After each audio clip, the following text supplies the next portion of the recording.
Hello everyone, मैं हूं जयेश राजगौर और स्वागत है आप सभी का इस नए इंटरेस्टिंग यूट्यूब वीडियो में।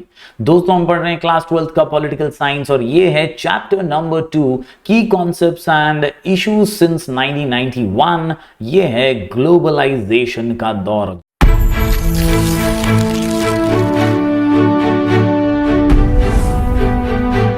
जी हाँ दोस्तों, अभी तक हमने पिछले वीडियो में जाना कि किस तरह से ग्लोबलाइजेशन एक मॉडर्न डे फिनोमेनन बनकर के सामने आया। कोल्ड वॉर की परिस्थितियों के खत्म होने के बाद से ही तेज तर्रार रूप से ग्लोबलाइजेशन जो है वो मार्केट में फैला। कहीं ना कहीं दुनिया का एक दूसरे की तरफ का नजरिया जो था देशों का वो बदला। हम एनिमी नेशन से राइवल नेशन बने और फ्री ट्रेड जो है वो अब शुरू हुआ। कहीं ना कहीं बैरियर्स जो थे, रुकावटें जो थी टैरिफ्स के, ट्रेड के, वो सारी रुकावटें धीरे धीरे दूर होने लगी। When we talk about globalisation we say that the world has become more interconnected. जी हाँ, आपस में कनेक्शन जो है वो बढ़ने लगा। बॉर्डरलेस इकोनॉमी की तरफ हम बढ़ने लगे। इसमें कई इकोनॉमिक इश्यूज का हमने सामना भी किया और free flow of finance capital ये शुरू हुआ। इन्वेस्टमेंट्स अलग अलग जगहों से, अलग अलग देशों से होने लगी। साथ ही साथ हमारी कंपनियां हमारे देश की भी विदेशों में इन्वेस्ट करने लगी। तो इस प्रकार से एक कंड्यूसिव माहौल था, एक जबरदस्त माहौल था जहां पर ग्लोबली हम जो है अपने देश की पहचान, अपना नाम बनाने में सक्षम बने।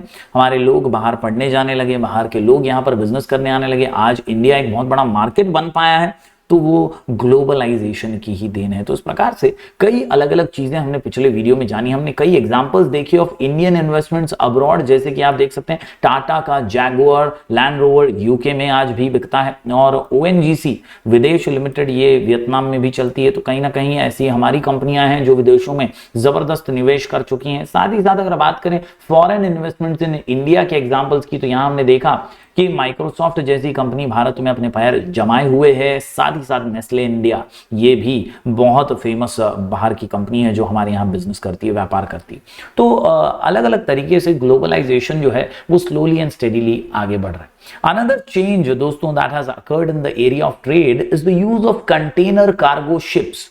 Container ships are able to carry huge amounts of goods across the world. There are special port facilities for container ships. The container cargo revolution has changed the manner in which trade takes place in the world today. तो इस प्रकार के जो ये cargo container ships होते हैं ना, इनसे तो एक रिवॉल्यूशन ही आ चुका है। आसानी से गुड्स जो हैं, सर्विसेज जो हैं, एक जगह से दूसरी जगह ट्रांसपोर्ट होने लगी हैं और जबरदस्त तरीके से व्यापार की जो सीमा थी वो बढ़ी है और बहुत जबरदस्त तरीके से व्यापार होने भी लगा है। तो ये हमने कुछ इंपॉर्टेंट चीजें देखी दोस्तों। ट्रेड जो है नॉर्मली कमोडिटीज का ही हुआ करता था, लेकिन धीरे धीरे वो बढ़ा है। आज इंटेलेक्चुअल प्रॉपर्टी राइट्स, टेक्नोलॉजी हो, intellectual property, copyrights, trademarks, patents वगैरह भी ये आजकल जो है बड़े तेजी से जो है वो सर्विसेज के रूप में भी आगे आए हैं और इनका भी ट्रेड अब पॉसिबल हो पाया है। बात करें दोस्तों इंटरनेशनल कंपनीज और उनके ट्रांसनेशनल कंपनीज की, तो कहीं ना कहीं इसमें बढ़ोतरी हुई है। यस,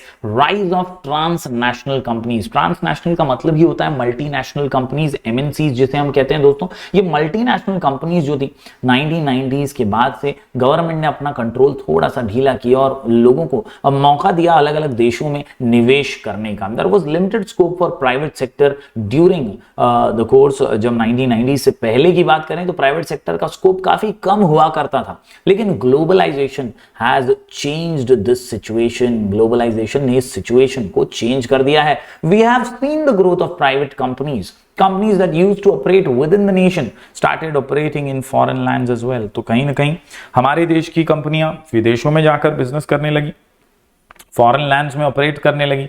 बाहर की कई मल्टीनेशनल कंपनियां जो है वो हमारे देश में आ गई हैं। They became multinational companies. Multinational यानी एक से ज्यादा नेशन में जो व्यापार करती हैं ऐसी कंपनियां। Today we also see the growth of transnational companies. This development is mainly in the private sector. How does this affect the common person? कैसे इसका इम्पैक्ट एक आम नागरिक पे पड़ता है? तो दोस्तों सबसे पहला इफेक्ट जो पड़ता है वो है लेबर मार्केट पर।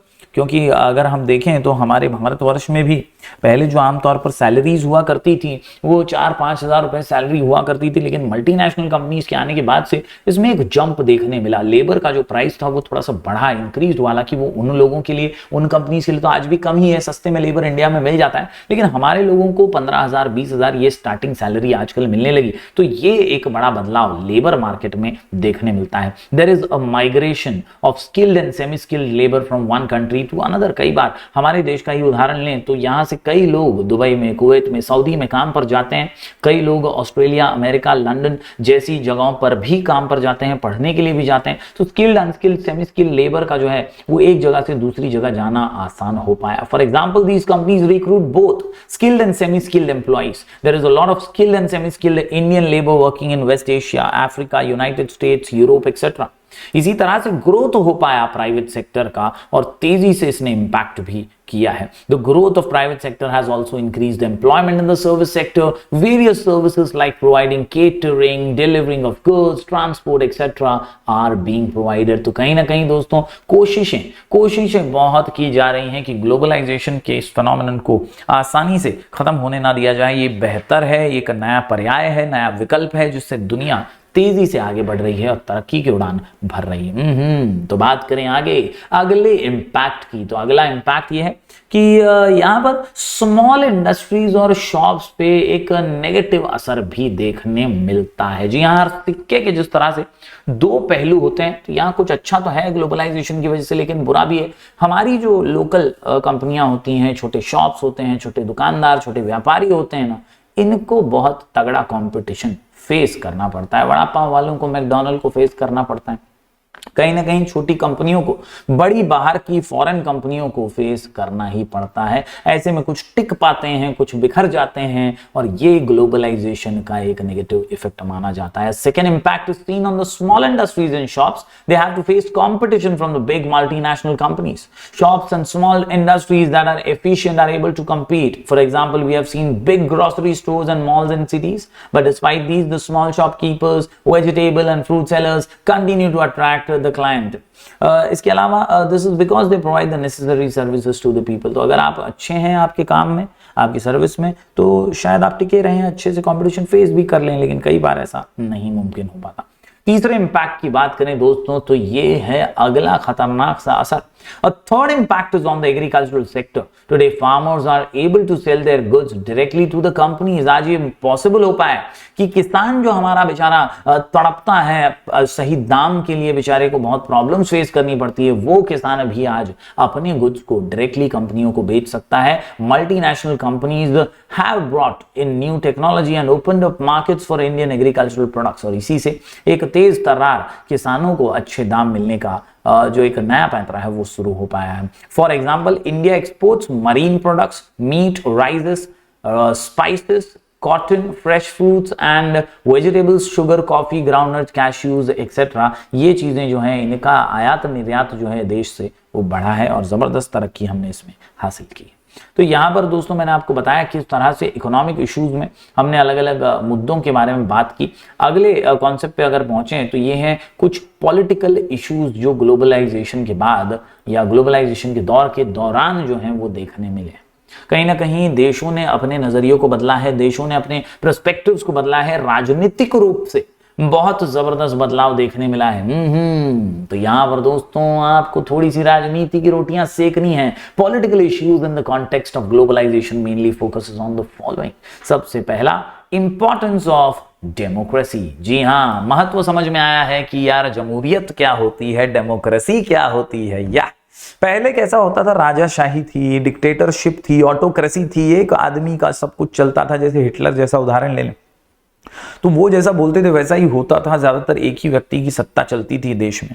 लेकिन कोल्ड वॉर खत्म हुआ, वर्ल्ड वॉर खत्म हुआ, ग्लोबलाइजेशन का जब दौर आया तो डेमोक्रेसी का महत्व, यानी लोगों की सरकार, जनता की चुनी हुई सरकार, इसकी अहमियत लोगों को समझ में आई। The East European revolution of 1989 and the disintegration of Soviet Union is looked at as the fall of communism. कहीं ना कहीं कम्युनिज्म का अंत हुआ और डेमोक्रेसी की यहां से शुरुआत हुई। It has been argued that the world is moving towards democratic political systems, terms like participatory state, citizen centric governments यानी जनता की सरकार and good governance have become important. आजकल ये सारी चीजें बहुत मायने रखती हैं, क्योंकि जनता जनार्दन है, वही तो चुनेगी, वही तो बुनेगी और वही राज करेगी। वो जिनको चुनेगी वही राज करेंगे, यही सत्य है। Participatory state goes beyond traditional democratic practices wherein the decision is made by the majority. In a participatory state, all segments of the society are involved in the making of policy. Citizen-centric governance and good governance focus on the role of the civil society in the functioning of the government. तो कहीं ना कहीं दोस्तों citizen-centric, आम नागरिक से related यही कुछ इंपॉर्टेंट बात जो है ये हमारे सामने आती है, क्योंकि डेमोक्रेसी का महत्व जो है अब लोग ग्लोबलाइजेशन के बाद कुछ ज्यादा समझने लगे। तो आज दोस्तों इस वीडियो में यहीं पर रुक जाते हैं। आज हमने इंपॉर्टेंस ऑफ डेमोक्रेसी तक पढ़ा है। अगले वीडियो में इससे आगे समझेंगे और अलग अलग पॉलिटिकल इश्यूज को, और इस चैप्टर को लेकर चलेंगे आगे। बहुत ही आसान और सिंपल सा चैप्टर होने वाला है। जरूर अपना प्यार बरकरार रखिए, वीडियो को लाइक कीजिएगा, चैनल पर नए हैं तो सब्सक्राइब कीजिएगा। हम ऐसे ही वीडियोस लगातार आपके लिए लेकर आते रहेंगे। मिलेंगे फिर एक बार कुछ और नए वीडियोस के साथ, तब तक के लिए do like, share and subscribe.